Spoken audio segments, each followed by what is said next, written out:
Summer heat ను cool shades తో beat చేయండి. Mister opticals mister cool offer up to 75% off in summer glasses. నమస్తే, welcome to Suman TV. నేను మీ Sai Bhairi. Match number 60 IPL 2026లో Kolkata Knight Riders versus Gujarat Titans మధ్య జరగబోతుంది మ్యాచ్. కోల్కతా వేదికగా జరుగుతున్నటువంటి మ్యాచ్లో ఇరు జట్ల బలాబలాలేంటి, ఎవరు గెలిచే అవకాశం ఉంది, మ్యాచ్కి సంబంధించిన పూర్తి వివరాలు తెలుసుకుందాం. మనతో పాటు senior sports analyst CH Venkatesh గారు ఉన్నారు. సార్ నమస్తే. సార్ నమస్తే సాయి. సార్, కేకేఆర్కి చాలా ఇంపార్టెంట్ మ్యాచ్ అనుకుంటా ఇది. గెలిస్తే ప్లే ఆఫ్స్ అవకాశాలు ఛాన్స్ ఉంటుంది, ఓడితే ఎలిమినేషన్ అయ్యేటువంటి పరిస్థితి. సో ఈ మ్యాచ్ ఎలా ఉండబోతుంది, ఇరు జట్ల మధ్య బలాబలాలు చూస్తే ఏ రకంగా ఉన్నాయి? మీరు చెప్పినట్టు కేకేఆర్కి ఇప్పుడు 9 పాయింట్స్ ఉన్నాయి ఫ్రమ్ 11 మ్యాచెస్. మిగతా 3 మ్యాచ్లు గెలిచినా కూడా they will end up with 15 points. Already మీరు పాయింట్స్ టేబుల్లో చూస్తే రెండు టీమ్స్కి 16 points, RCB and Gujarat Titans. అలాంటప్పుడు వాళ్ళు 15 పాయింట్స్తో కూడా వెళ్ళడం కష్టం. అన్ని మ్యాచ్లు గెలిచినా కూడా కష్టమే, బట్ అన్ని మ్యాచ్లు గెలిస్తే వాళ్ళకి ఆ ఛాన్స్ అయితే ఉంటుంది, ఖచ్చితంగా ఛాన్స్. మిగతా టీం సరిగ్గా ఆడకపోతే ఛాన్స్ ఉంటుంది. సో అందుకని it is a must win match for them, దాంట్లో ఎలాంటి సందేహం లేదు. మరి గుజరాత్ టైటన్స్కి ఏంటంటే, గుజరాత్ టైటన్స్ ఆల్రెడీ వాళ్ళు క్వాలిఫై అయినట్టే లెక్క, 16 పాయింట్స్ ఉన్నాయి. ఈ మ్యాచ్ గెలిస్తే వాళ్ళ పేరు పక్కన క్యూ అనే మార్క్ వస్తుంది, క్వాలిఫైడ్ అని చెప్పి. సో వాళ్ళు అఫీషియల్గా క్వాలిఫై అయినట్టు అవుతారు. అంతేకాకుండా టాప్ 2 ఫినిష్ కూడా అవకాశం ఉంటుంది. ఎందుకంటే 18 పాయింట్స్ అంటే 18 పాయింట్స్ వచ్చిన టీము ఖచ్చితంగా టాప్ 2లో ఉండే అవకాశం. సో అందుకని వాళ్ళకి కూడా ఇది చాలా ఇంపార్టెంట్. సో రెండు టీమ్స్ కూడా విజయం కోసం శాయశక్తుల ప్రయత్నం చేస్తాయి ఈ మ్యాచ్లోనే అనుకోవచ్చు.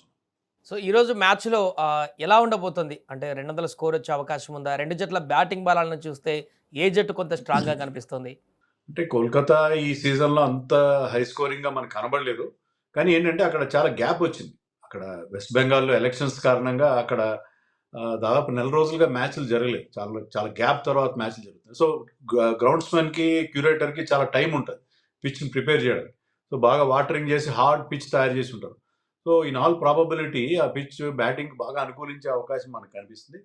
ఈడెన్ గార్డెన్స్ గ్రౌండ్ కూడా చాలా చిన్న గ్రౌండ్ అది, 6లు ఈజీగా వెళ్తాయి. అవుట్ఫీల్డ్ కూడా చాలా క్విక్ అవుట్ఫీల్డ్ ఉంటుంది అక్కడ. సో హై స్కోరింగ్ మ్యాచ్ ఉంటుందని నేను ఎక్స్పెక్ట్ చేస్తున్నాను.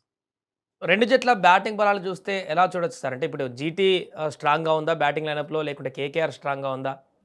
అన్డౌటెడ్లీ జీటీ చాలా స్ట్రాంగ్గా ఉంది. అయితే వాళ్ళ స్ట్రెంత్ అంతా కూడా టాప్ 3 మీద డిపెండ్ అవుతుంది.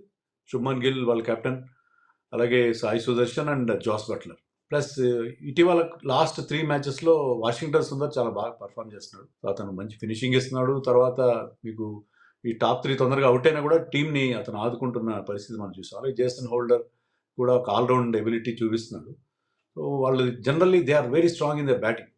ఖచ్చితంగా స్ట్రాంగ్గా ఉంటారు. వాళ్ళు ఏంటంటే బాగా బ్యాటింగ్ అనుకూలమైన పిచ్ మీద కూడా ఆడగలరు, లేదు బౌలర్స్కి చాలా హెల్ప్ ఉన్నదని పిచ్ మీద కూడా టెస్ట్ మ్యాచ్ స్టైల్లో ఆడి సాయి సుదర్శన్ కానీ, గిల్ కానీ వాళ్ళు టీంకి ఒక రెస్పెక్టబుల్ స్కోర్ ఇచ్చే అవకాశం ఉంది. వేరేజ్ మీరు ఇటు కేకేఆర్ విషయానికి వస్తే రింకు సింగ్ మినహా ఎవరు ఫామ్లో లేరు, ఇంక్లూడింగ్ వాళ్ళ కెప్టెన్ రహానేతో సహా అందరూ కూడా చాలా ఇన్కన్సిస్టెంట్గా పర్ఫామ్ చేస్తున్నారు. క్యామరన్ గ్రీన్ కానీ వీళ్ళందరూ కూడా డిసప్పాయింట్ చేస్తున్నారు టీంలో బ్యాటింగ్ విషయంలో చాలా సీరియస్ ప్రాబ్లం ఉంది. ఫినాలన్ ఒక మంచి ఇన్నింగ్స్ ఆడాడు, కానీ ఏంటంటే బాగా ఫ్లాట్ వికెట్స్ మీద అతను బాగా ఆడతాడేమో అని అనిపిస్తుంది. ఇక్కడ కానీ కండిషన్స్ అనుకూలంగా ఉంటే ఫినాలన్ బాగా ఆడే అవకాశం ఉంది, బ్యాటింగ్ అనుకూలంగా ఉంటే. But otherwise they are very very weak in batting. అందుకనే వాళ్ళు ఇలాంటి ఒక కష్టమైన సిచ్యుయేషన్లో ఉన్నారు ఈసారి. సో బౌలింగ్ విభాగాన్ని చూస్తే ఏది స్ట్రాంగ్ ఉందని చెప్పుకోవచ్చు సార్? కేకేఆరా లేకుంటే జీటీనా? రెండు బౌలింగ్ విభాగాన్ని కంపేర్ చేస్తే ఏది బాగుంది? బౌలింగ్లో కూడా without any doubt GT Gujarat Titans చాలా స్ట్రాంగ్గా ఉంది. ముఖ్యంగా రబాడా అండ్ సిరాజ్ పవర్ ప్లేలో మొత్తం ఓవర్లు వాళ్ళు వేస్తున్నారు. 6 ఓవర్ల వికెట్స్ ఇస్తున్నారు. లాస్ట్ మ్యాచ్ మనం ఎస్ఆర్హెచ్కి అగేన్స్ట్గా చూసాం. వీళ్ళిద్దరూ పవర్ ప్లేలో 3 ఓవర్లు వేసి 4 వికెట్లు పడగొట్టారు. And SRH manage to score just 34 runs. So power ప్లేలో 34 for 4కి రెస్ట్రిక్ట్ చేసగలిగారు. ఆ తర్వాత వాళ్ళు రికవర్ కాలేదు. సో వాళ్ళిద్దరూ ప్రధానమైన strength. Fast bowlers hunt in pairs అని చెప్తాం కదా, వాళ్ళిద్దరు కలిసి ఒక జోడీగా బ్రహ్మాండంగా వికెట్లు తీస్తున్నారు. 25 వికెట్స్ తీశారు ఈ సీజన్లో వాళ్ళు. పవర్ ప్లేలో మరే టీం తీనని ఎక్కువ వికెట్లు వాళ్ళు 25 వికెట్స్ ఈ సీజన్లో తీశారు. తర్వాత జేసన్ హోల్డర్, రషీద్ ఖాన్, అర్షద్ ఖాన్, ప్రసిద్ధ్ కృష్ణ వీళ్ళందరూ కూడా బాగా బౌలింగ్ చేస్తున్నారు. So they are very strong in bowling department. Bowling డిప్ విషయంలో వంక పెట్టడానికే లేదు. వేరేజ్ మీరు ఇక్కడ కేకేఆర్ విషయానికి వస్తే వరుణ్ చక్రవర్తి ఆడినంతకాలం వరుసగా వాళ్ళు 4 మ్యాచ్లు గెలిచారు. ఫామ్లోకి వచ్చి వరుణ్ చక్రవర్తి 4 మ్యాచ్ల్లో మంచి బౌలింగ్ వేశాడు. అతను సునీల్ నారాయణ్ మంచి తోడ్పాటు అందించాడు. ఇద్దరు స్పిన్ ట్విన్స్ కలిసి వరుసగా 4 మ్యాచ్లు గెలిపించారు. కానీ లాస్ట్ మ్యాచ్లో ఆర్సీబీతో జరిగిన లాస్ట్ మ్యాచ్లో వరుణ్కి గాయమైంది. ఆ మ్యాచ్ అతను ఆడలేదు. ఆ మ్యాచ్ మళ్ళీ ఓడిపోయారు వాళ్ళు. మళ్ళీ పరాజయాలు బాట పట్టారు వాళ్ళు.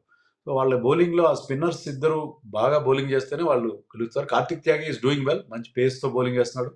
బట్ మిగతా బౌలింగ్ చాలా అన్ఇంప్రెసివ్గా ఉంది. అనుకూల్ రాయ్ కొంతవరకు బెటర్, కానీ బౌలింగ్లో కూడా వాళ్ళకి they have got lot of problems అని చెప్పాలి. సో ఫైనల్గా ఈరోజు మ్యాచ్లో గెలిచే అవకాశం ఎవరికి ఎక్కువ ఉందని చెప్పుకోవచ్చు?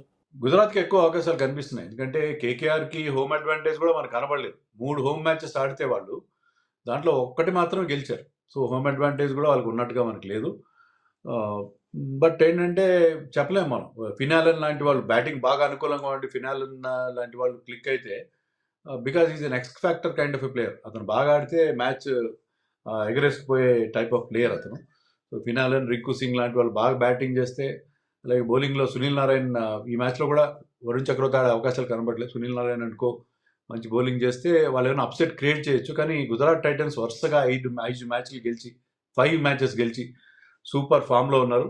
సో ఈ మ్యాచ్ కూడా గెలిచి ప్లే ఆఫ్స్కి వెళ్ళాలన్న మంచి ఉత్సాహంతో ఉన్నారు. కాబట్టి I think they will definitely start as favourites. దాంట్లో ఎలాంటి సందేహం లేదు. Right sir, thank you so much. అది ఈరోజు జరగబోతున్నటువంటి మ్యాచ్ కేకేఆర్ వర్సెస్ జీటీ మధ్య మంచి పోరైతే కొనసాగేటువంటి అవకాశం ఉంది. ఈడెన్ గార్డెన్లో జరగబోతున్నటువంటి మ్యాచ్లు మరి ఫలితం ఏ రకంగా ఉండబోతుంది అనేది వేచి చూద్దాం.